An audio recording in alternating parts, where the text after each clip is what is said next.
Hi guys, and welcome to another episode of my vlog. Thanks again to those of you who are still watching. So I've been a wee bit busy this week. Last Sunday I went on an unexpected date. I told you last time that I had deleted all of my dating apps. Well, somebody who I had been messaging on one of these apps on and off, and then she had said, "Ooh, I'm busy, ooh, I'm unwell, ooh, I'm doing some NGO stuff abroad." And I thought, okay, this is clearly a catfish, and had deleted the apps and given things, normal mind. Yeah, she contacted me out of the blue on Sunday afternoon and said, did I want to meet? So I said, yes, let's go for tea at Chaiovna, which is a lovely tea house in the West End of Glasgow, and yeah, that was fabulous. And we were chatting away, and before either of us knew it, 3 hours had just flown by. So saw her again on Friday evening for dinner, which we went to Turnip and Enjoy, and as usual the food there is absolutely fabulous. They've changed their menu a little since I was last there, so they now do lots of small plates instead of your traditional starters, mains and desserts, but it was still top-notch food. And then after we were done there, we went on to Swing, which is a jazz bar in town for those of you who haven't been, and they always have live music on, and yeah, it was absolutely fabulous. So we'll hopefully be seeing her again at some point this week. Aside from that, I went to the Blondie concert on Tuesday, which was again amazing. Debbie Harry is looking fantastic for her age. Can't believe she's 72 and she's still jumping and leaping about the stage like she's in her 20s. But yeah, played all their classic hits, and they've got some new tracks which will be coming out soon, which they were playing for us, and it was such an amazing atmosphere, and yeah, can't wait to go back to see another gig at the Hydro. And the other thing that I did this week, I got my tattoo done. So here's a picture of it for those of you who haven't seen it.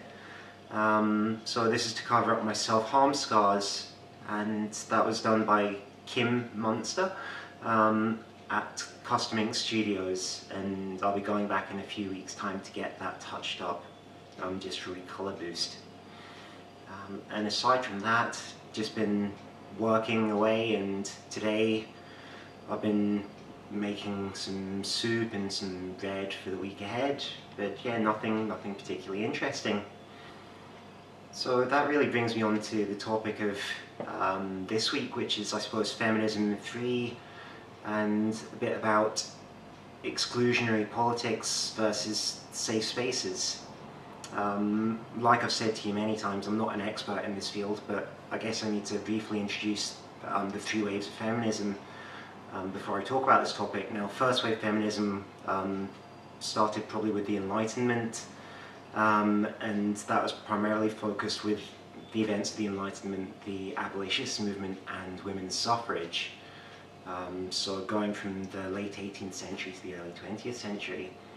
Second wave feminism was, I suppose, in reaction to the reactionary movements in Britain and the US after World War II.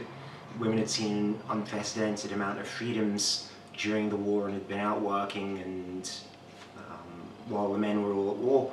But then they came back, and the baby boom generation started off, and the women who'd been previously out working were forced back into the home. So second wave feminism was kind of a response to that, and it was focused on reproductive equalities, workplace rights, etc.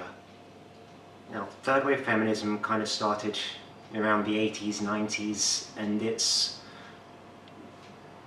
takes ideas from the postmodernist and post-structuralist movements, and intersectionality was first adopted during the third wave of feminism, and it's less focused on political rights and more on individualism than the previous waves of feminism. So queer theory and gender theory are things that have come from the third wave of feminism, and it's sought to redefine what it is to be a woman, and it's really the first wave of feminism to address the idea of gender as a social construct.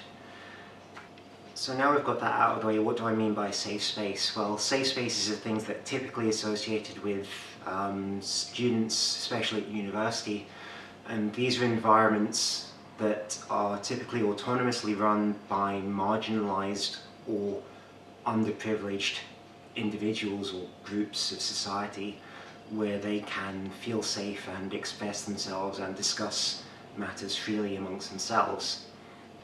So for example, you've got LGBT groups, you've got women's groups, you've got religious minority groups, and yeah, all of these have their own place, I think, but some of the criticism that's levelled at these safe spaces sometimes is they can become an environment where free speech is suppressed and anybody with a dissenting voice or even a dissenting political opinion becomes excluded. So, for example, within the LGBT safe spaces, there are often people who say no Tories whatsoever. And it's like, well, that's really not helpful. It helps to have people with a variety of opinions because it stimulates debate, as long as that debate is in a productive manner.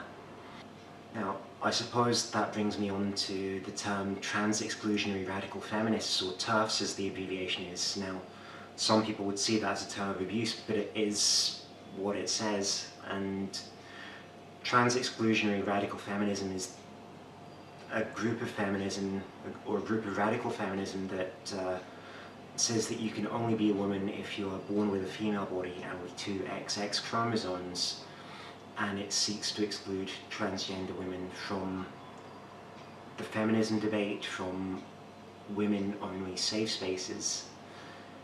Now, you can say that they have the reasons and whatever, but it is a form of politics of exclusion where the dominant group in society, be it a majority group or be it a minority group, for example, the white apartheid system in South Africa, seeks to exclude or form policies that subjugate an already marginalized group because they're scared of them. Now, there are other examples going through history. For example, when the Nazi Party was starting to make waves in Germany, America instituted policies restricting the number of Jews that were coming to America because they were scared of the Jews. It's not something that's unique here, but I think the unhelpful thing about any exclusionary group of feminism is that it's dividing an already underprivileged group of women by excluding a subgroup who is more marginalised than themselves. For example, it would be like having a whites-only feminist group. I know I'm using an extreme analogy, but I think it's a useful one.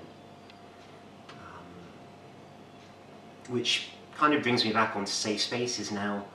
Women's refuges and women's shelters are places that women traditionally go to escape domestic abuse and domestic violence.